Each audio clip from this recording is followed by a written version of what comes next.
यहाँ से उठा के सीधा ट्रांसफार्मर में दे देंगे और ट्रांसफार्मर का जो आउटपुट होगा 24 वोल्ट या 12 वोल्ट उसको हम यहाँ फ्यूज पे देंगे और उसका आउटपुट लेके जाएंगे थर्मोस्टेट में, जो हमारा कंट्रोलर होता है, टेम्परेचर कंट्रोलर। आज मैं आप लोगों को बताऊंगा इस यूनिट के कंट्रोल पैनल के बारे में, जो कि हम लोग जानेंगे कि पूरा पैनल हम लोग कैसे बना सकते हैं। कभी आग लग गया या कुछ हो गया या ब्लास्ट हो गया, बहुत सारी चीज़ें ऐसी हो जाती है जिससे सारा पैनल हमारा जल जाता है। तो इसका पैनल हम लोग कैसे बनाएंगे। ये कैरियर कंपनी का 15 टन का पैकेज यूनिट है और इसमें रेसिप्रोकेटिंग कंप्रेसर लगे हुए हैं। तो इसका मैं आप लोगों को आज डिटेल स्टेप बाय स्टेप बिल्कुल बताने वाला हूँ। बहुत ही इजी और आसान तरीका है और बिल्कुल भी कोई भी इसमें प्रॉब्लम नहीं है काम करने में। इसलिए आप लोग वीडियो को लास्ट तक देखें, बिल्कुल स्किप ना करें। हो सकता है स्किप करेंगे तो कुछ नॉलेज में आपके कमी आ सकती है, तो इसलिए वीडियो को लास्ट तक देखें। वीडियो अगर अच्छी लगे तो ज़रूर लाइक कर दें, चैनल को सब्सक्राइब कर दें और बेल नोटिफिकेशन पे क्लिक करके ऑल पे सेलेक्ट कर दें। अपने दोस्तों के साथ भी शेयर करें। तो दोस्तों चलिए मैं आप लोगों को बताना शुरू करता हूँ। ये जो हमारा पैकेज यूनिट है चल रहा है, 15 टन का कंप्रेसर इसमें लगा हुआ है और 4 इसमें कंडेंसर फैन है। चारों के चारों ये हमारा 2 फेस है।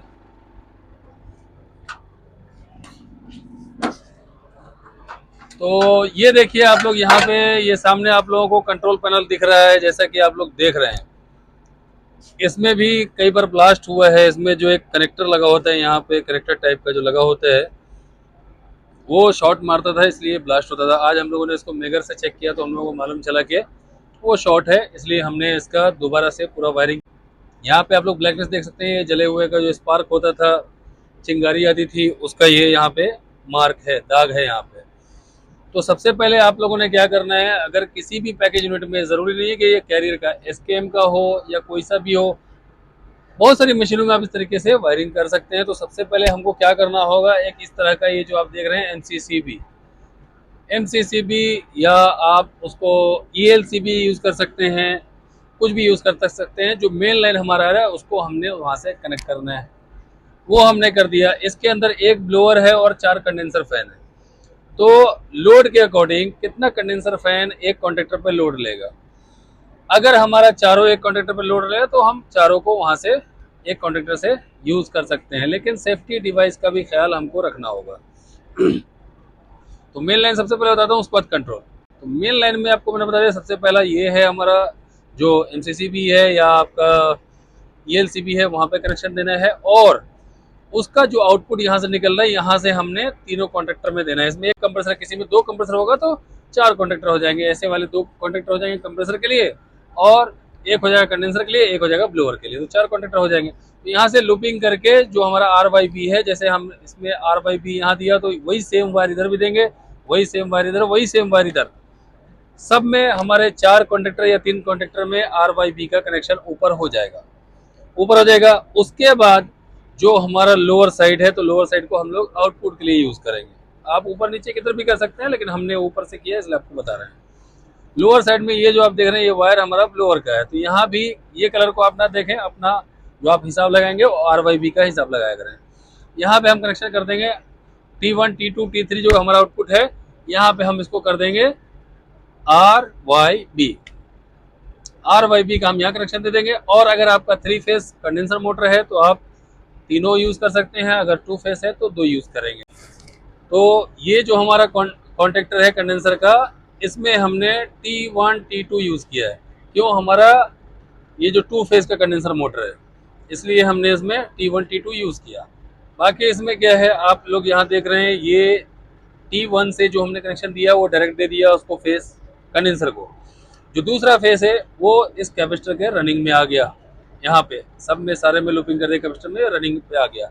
और जो दूसरा वायर है कंडेंसर का, वो रनिंग पे ये भी लग गया। मतलब पावर हमने दिया रनिंग कैपेसिटर पे T2 से, और जो हमारा कंडेंसर फैन का जो रनिंग है वो भी हमने साथ में इसमें लगा दिया।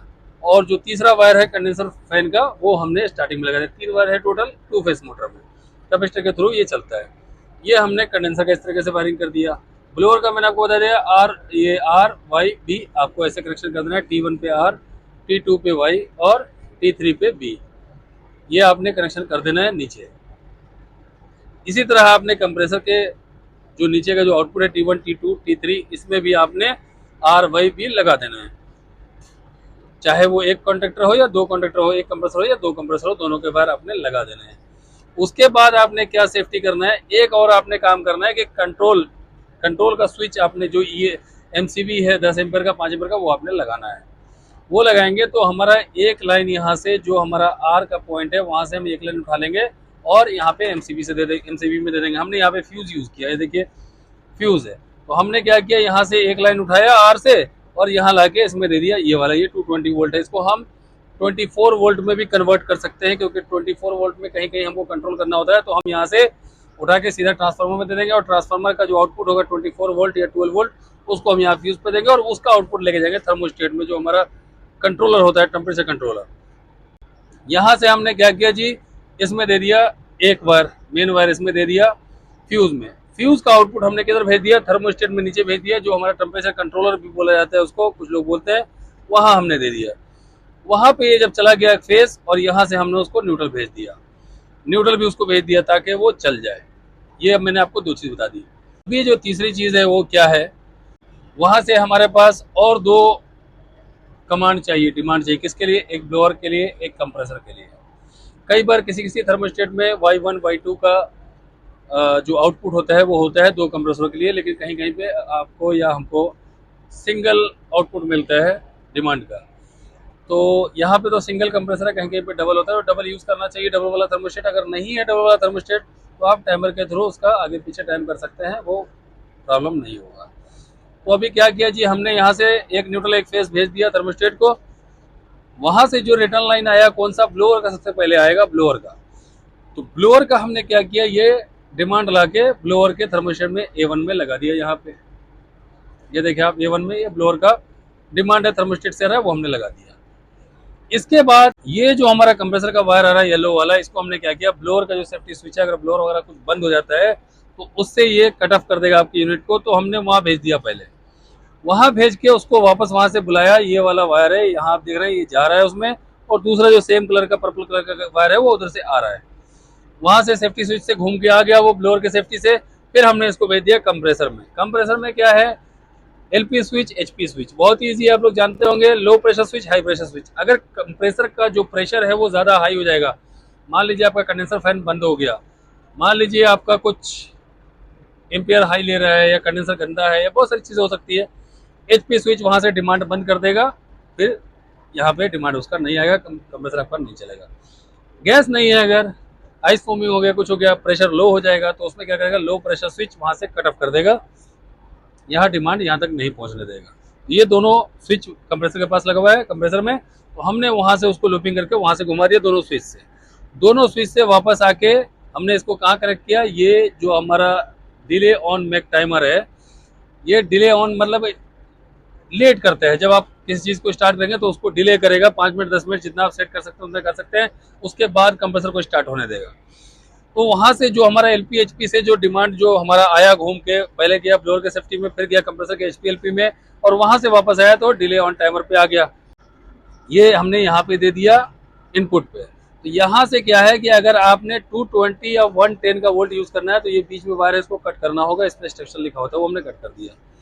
उसके बाद हमने इसका आउटपुट उठाया और कहाँ लेके गए हम इसको, कंप्रेसर के A1 में। कंप्रेसर के A1 में इसको दे दिया। अब आप सोचेंगे कंडेंसर फैन में हमने तो नहीं दिया कंट्रोल, उसका भी देना है, लेकिन हमको सेफ्टी का ध्यान रखना है। अगर कंप्रेसर चलेगा तभी हमारा कंडेंसर फैन चलना चाहिए, नहीं तो फालतू में चलाने का फायदा नहीं है, बैरिंग खराब होगा, वाइंडिंग जाएगा, बहुत सारी प्रॉब्लम है। हमने क्या किया, ये कंप्रेसर में दे दिया। अब हमने तीनों में कमांड दे दी है, ये जो A1 का सप्लाई दे दिया। हाँ, आपको मैं एक चीज़ छूट गया, ये बता दूं, ये जो कंडेंसर फैन का जो A1 है वो किधर से दिया, ये कंप्रेसर का जो हमारा NO पॉइंट है इस कॉन्टेक्टर में, यहाँ पे हमने फेस दिया, और यहाँ से आउटपुट से लेके हमने दे दिया कंडेंसर के A1 में। क्यों, जब हमारा कॉन्टेक्टर ये कंप्रेसर का चलेगा तभी NO पॉइंट सप्लाई पास करेगा और यहाँ पे डिमांड आ जाएगा, या हमारे इसको जो हमारा कंडेंसर का कॉन्टेक्टर है तो ये भी साथ में चल जाएगा। तो हमने A1 में इसमें भी लगा दिया, A1 में इसमें, A1 में इसमें।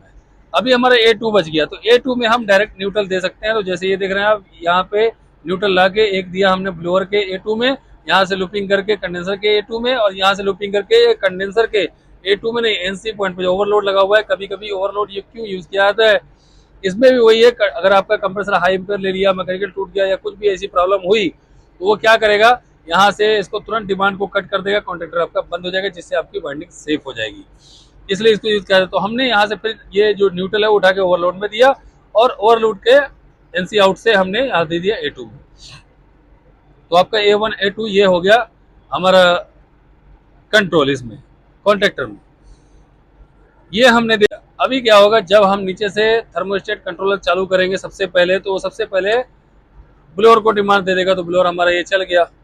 उसके बाद वो देगा जब हमारा सप्लाई Y1 में देगा, तो Y1 से सेफ्टी के थ्रू घूमता हुआ वो आ जाएगा रिले पे, यहाँ पे ये रुका रहेगा। अभी मैंने जैसे सेट किया हुआ है 7 मिनट पे, 7 मिनट तक ब्लोअर अकेला चलता रहेगा। उसके बाद यहाँ से ये डिले ऑन टाइमर इसको सप्लाई देगा कंप्रेसर के कॉन्ट्रैक्टर को। तो कंप्रेसर का कॉन्ट्रैक्टर क्या करेगा, जैसे ही स्टार्ट होगा ये डिमांड दे देगा कंडेंसर के कॉन्ट्रैक्टर को, यहाँ से कंडेंसर के कॉन्ट्रैक्टर भी स्टार्ट हो जाएगा। इस तरीके से आप लोग बहुत इजी तरीके से कर सकते हैं वायरिंग, लेकिन फ्यूज यूज करें कंट्रोल के लिए, या फिर आप जो ब्रेकर है वो यूज कर सकते हैं। और दूसरा कि अगर 24 वोल्ट यूज करेंगे तो ज़्यादा बेहतर है। तो ये बहुत ही इजी है और ज़्यादा इसमें बड़ा प्रॉब्लम नहीं है, तो आप लोग बिल्कुल आसानी से कर सकते हैं। लेकिन हमेशा याद रखें, बिल्कुल हमेशा सेफ्टी का ध्यान रखना है, विदाउट सेफ्टी कुछ भी नहीं करना है। और आप किसी से ट्रेनिंग ले लें, अगर आपको ज़्यादा नॉलेज नहीं है तो सीख लें, ट्रेनिंग ले लें, उसके बाद ही इस चीज़ में हाथ डालें, क्योंकि इलेक्ट्रिकल शॉक्स बहुत ही बुरा है, बहुत डेंजर है। इसलिए इससे बिल्कुल बच के आप लोगों ने काम करना है, और बिल्कुल ध्यान रखना है कोई भी आपका वायर इधर उधर गलत ना हो, नहीं तो ब्लास्ट हो जाएगा। तो दोस्तों, वीडियो आप लोगों को कैसी लगी कमेंट करके ज़रूर बताएं। वीडियो अच्छी लगी हो तो ज़रूर लाइक कर दें, और चैनल को सब्सक्राइब कर दें, और बेल नोटिफिकेशन पे क्लिक करके ऑल पे सेलेक्ट कर दें। अपने दोस्तों के साथ भी शेयर करें, क्या पता आपके दोस्तों को भी इसकी ज़रूरत होगी दोस्तों। तो दोस्तों, जल्दी ही मिलता हूँ नेक्स्ट वीडियो में। Thank you very much for watching my video. Bye bye.